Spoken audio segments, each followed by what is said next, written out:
Now, the early vision of the church, and this is an important bullet point that's up there very firsthand. Zero tolerance to abuse. Had to happen. And why? Because there was a number of people who had come to him, and some people that he had known that had been abused. We've heard this, the Roman scandal that came out now, 20 years ago, seems to have made its face. None of that. That wasn't going to happen in this church. Zero tolerance. And it still abides by that today. We, the ACCUS, have zero tolerance to any type of abuse, especially to minors. It's reported, it's dealt with, proper ways. Granted, we have internal controls, we do our own investigations, etc., but we don't do what Rome does, which is sweep it under the carpet and move them away and say it never happened. Because, and promote them as something high in Rome or something. We don't do that. We can't do that, and we will never do that because of that zero tolerance policy. It's actually a canon law in our own world. We don't ever want to go there. And to date, we've been able to say we haven't had to enforce it. In one case, we came close, but we haven't had to enforce it. The early vision continued with serve those whom were not served or underserved. Again, we're getting back to all of God's people. But there happened to be a niche, if you want to call it that our Roman brothers and sisters didn't want to deal with. There it was. Not served and underserved. And what do I mean by that?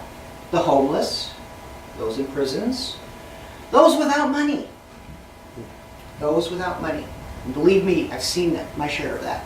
I think we all have who've been in this church long enough. I have seen many, we heard the stories last night from Michael. 2:30 in the morning. Oh, there's a chaplain. I'm not going to get up and deal with that. Underserved. Sundays, good luck finding a Roman priest who isn't out on the golf course or having brunch somewhere with his buddies. Now it's changed a little bit, but in the early days it didn't happen. You just couldn't find a Roman priest on Sundays. Anybody who needed it, Larry said they had to be served. And I say this now, and it's still our present mission. And Angelita was asking about being there for people when we need to. While we still have jobs and while we still do our things, the people can always come to us. I bring that up because a couple weeks ago my wife's mother died. Well, I had made a number of trips with Audrey to be able to make sure we did what we had to do. But the 2 weeks that God decided she was going to go downhill and leave us, I had a wedding and a baptism. We could cover. Can't say no, especially to a wedding, and especially to a baptism. Now the family of the baptized said, no, we can postpone it. We can wait. And I said, no, we cannot wait. Because what happens if something happens to that baby? God forbid. That's on me. No, it's not going to happen. But my family, knowing what I do, and they've known it now for 10 years plus, they understand. And I wanted to say this because Angelita was asking. God makes time for us when we have to. Things can be moved in our lives to take care of God's people. It can happen.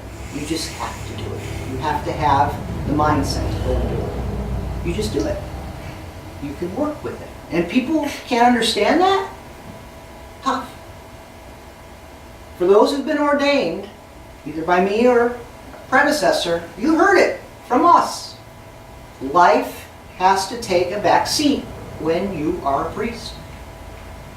You have to do those things when you're called to do them. And the world has to accept that. And if they don't, well then guess what? Those people may not know you as well as they should.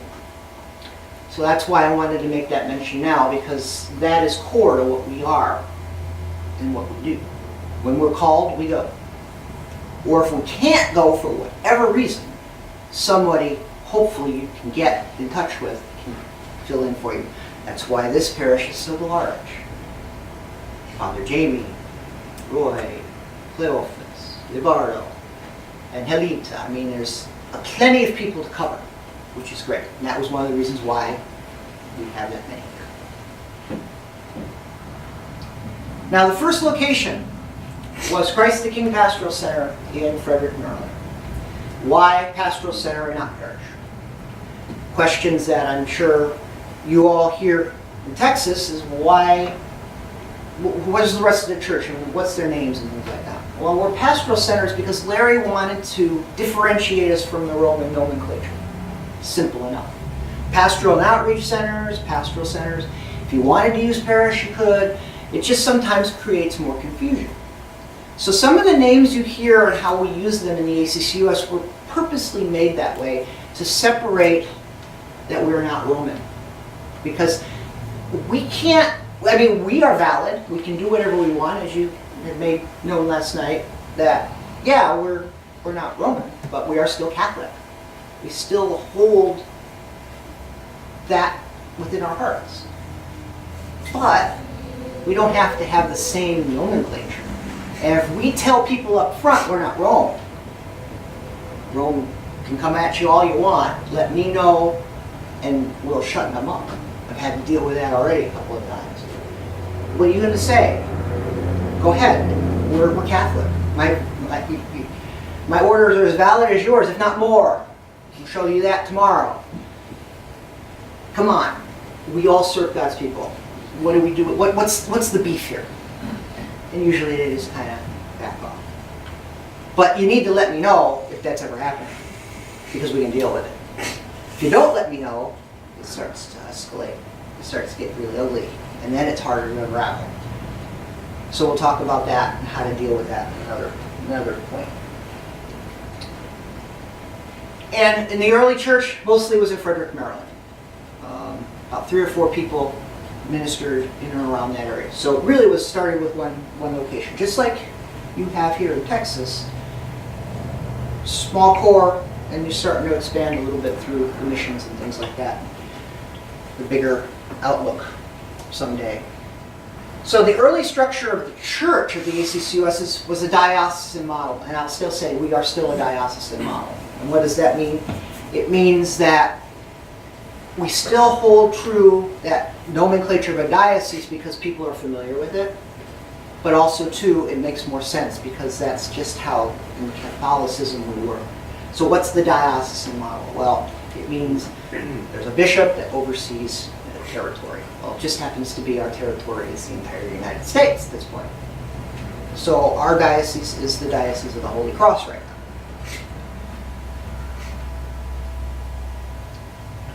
But Archbishop Harms wasn't thinking just in the present, he was looking towards the future. So he had a vision for some expansion. The nomenclature, we discussed that. We're just going to make sure we differentiate ourselves from Rome so there's no confusion. And then the diocese, he had the idea that there might be multiple ones, but presided by a bishop. And then he had something called provinces, where there was no bishop, but was presided over by the archbishop. And what do I mean by that? I'll show you that in another slide with the next geography part. But he had this idea for provinces versus what we do currently have. And those provinces were, in the early geography, one diocese named the Holy Cross, which is still in existence but changed a bit. That covered 13 states in the District of Columbia. Mostly the East Coast except the Northeast on down and across. I'm not going to go into all that because it's irrelevant now. There were 4 provinces at the time. St. Thomas the Apostle, St. Luke, St. Francis of Assisi, and St. Mark. Those provinces were supposed to be set up, they're all set up geographically, not very clean. I don't know how you knew how they came out the way they did, but they weren't clean. They were very haphazardly set up. Well, the way they came out is that that's how Larry set them up. Okay, because I tried to figure it out, and I just had no clue because it made no sense. They just, some states. I looked at it like if it's the time zones, boy, those people are sorry because it's just not going to work. But that's the way it was set up. And I looked through the entire archive, and I couldn't come up with any rhyme or reason. But as to your point, sometimes he did things because he had a great idea in his head, but didn't communicate. I think Bishop Norton worked with him on setting up some out of that as well. Now, the early administration, or what we call the curial offices, and again, we use that same terminology to define the highest levels of the administration. One main presiding archbishop, which we still have, and we will remind my episcopate we will always maintain.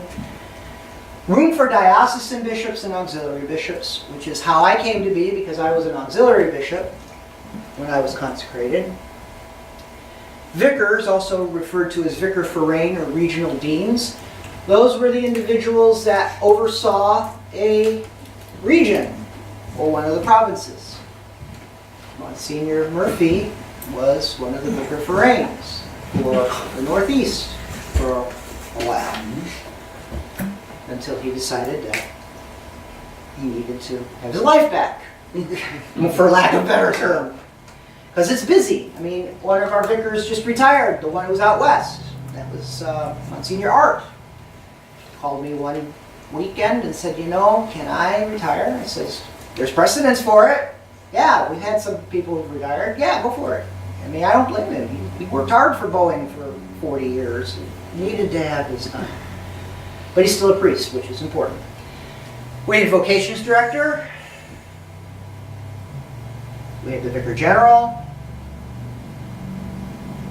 We had the Canon Law Tribunal, which was headed by Monsignor Murphy. That was it for the very early church. It wasn't a whole lot. Again, we were talking before we started a web presence, so it was the early days. Now our first locations from 99 to 2001. Frederick, Maryland at Christ the King Pastoral Center. Harrisburg, Pennsylvania at St. Patrick's Catholic Community. Believe it or not, there was one in Milwaukee. I had no idea of it until I did a Google search for it. It was at St. Joseph the Worker, ACCUS. And in Brooklyn, New York, Bishop Michael Norton, which Monsignor Murphy was a part of. Didn't get all of the details on that because I couldn't find a lot. So can you fill in a little bit of that for me, Monsignor? With Mike? Yeah. Just the highlights. The highlights are Bishop Norton attempted to get something going. I came on with him. I was not ordained when I came on with him. He was working at one of the gay community centers he had a job otherwise, but his parish was at the gay community center, and he was attempting to get things going there. He unfortunately came into a disagreement with Bishop Harms in one of somebody that Bishop Harms was trying to put an agreement together with. And then all of a sudden I was there by myself and Bishop Norton was gone. And that was 2001 was when I was getting prepared for ordination within the ACCUS. And Mike left. Yeah, So- and there was a little more behind that, but I'm not going to go into that here, but you got the crux of what I knew at the higher level. But I wasn't sure how he even came to be. So thank you for filling that in because I couldn't find it anywhere. Again, sometimes things happen and it's documented somewhere, but I always have to say, Larry did a very good job with his paper trails, but a lot of it was also done in email and electronic. And even though I was able to get most of it back, I think I didn't get all of it.